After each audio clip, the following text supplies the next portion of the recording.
ang inyong mga makakalaban. Lingid sa kalaman ni Angela, kinausap rin ni Kuya sina Batit at Lance. Nabigo ang mga girls na teen housemates nyo. Opo. Yung girls po namin, malungkot, syempre, kasi yun nga yung si Angela, nakita niya nanay niya, tapos hindi niya pa nakausap or nakamusta kanina. Po talaga, mabigat po talaga yung nararamdaman ng mga girls po ngayon, Kuya. Alam ko po ang feeling na hindi mo makasama yung nanay, tatay mo ng ganito katagal. Kaya yun po, Kuya, naawa po ako sa kanya. Mayroon akong gustong sabihin sa inyo bilang mga captains ng inyong basketball team. Kapag naipanalo ninyo ang laro ninyo, bukod sa pagkapanalo nyo ng kalahati ng inyong budget para sa weekly task, ay bibigyan ko ng pagkakataon na makausap ni Angela ang kanyang ina. Opo, Kuya. Hindi nyo maaaring sabihin ito sa iba, maging sa inyong teammates at lalo sa mga girl housemates. Paglabas ng confession room ay kinausap ni Lance at Batit ang mga kagrupo. Boys, may sabihin ako. Yeah, may laro natin. Kailangan natin manalo later. Importante, hindi tayo papatalo talaga. So guys, di nyo alam gano'ng ka-importante itong laro natin. Promise, sobrang ilaga. Promise, sobrang. Nakakaya naman kasi kung matatalo pa tayo dito, Habang nag-usap ang mga housemates tungkol sa magaganap na basketball match, kinausap ni Kuya ang mga ex-housemates sa confession room. Maligayang pagbabalik sa aking bahay. Yes, salamat. Kumusta kayo? Masaya.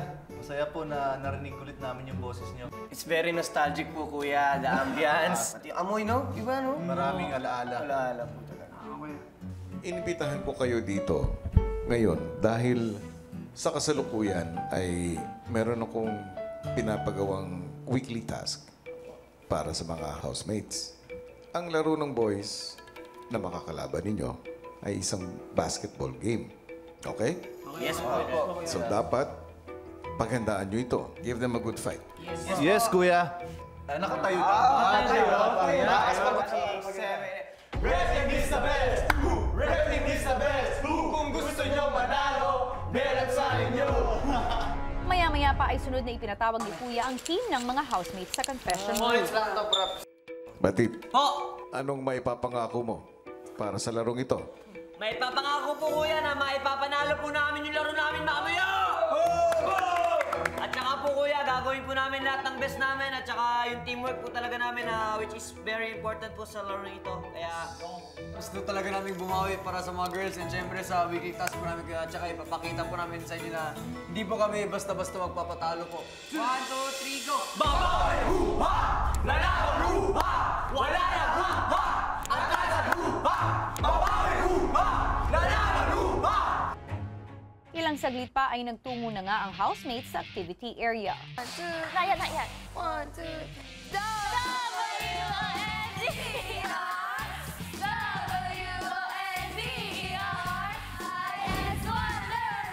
At narito naman ang inyong mga makakalaban.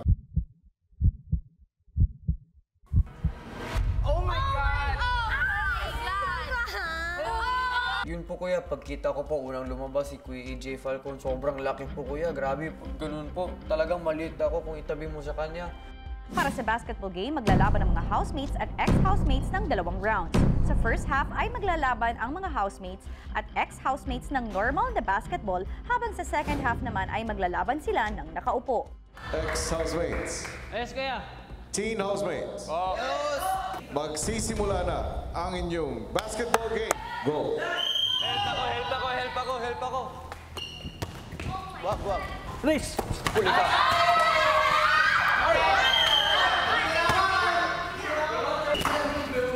Ulit yan. Wag ganun ka, Alfred! Wag. Chris!